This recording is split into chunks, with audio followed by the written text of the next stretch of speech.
আপনি কারো 1 বিঘা জমি নেন না, অনৈতিকভাবে দখল করেন না, কিয়ামতের দিন ওটাকে পুরা ড্রিল দিয়ে কাটা হবে।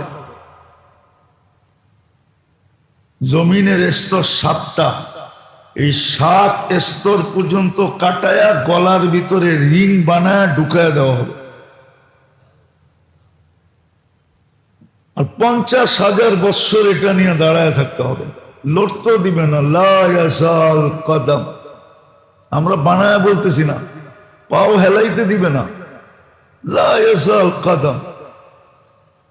কিয়ামতের দিন আল্লাহর প্রথম ঘোষণা হবে, কুলতু ফাসামিআতু, দুনিয়ায় তুই বলছস আমি শুনছি, কোনো প্রতি উত্তর করি নাই। আল্লাহ প্রতি উত্তর করে? প্রতি উত্তর দেয়? কিচ্ছু বলে না। এই জন্য তো মানুষ নাস্তিক হয়। যারা নাস্তিক হয়েছে ওরা এটি ভাবতে ভাবতেই হয়েছে যে এত বলে পাওয়ারফুল হুজুররা বলে, কিন্তু কোনো প্রতিরোধ তো দেখি না, প্রতিবাদ তো দেখি না,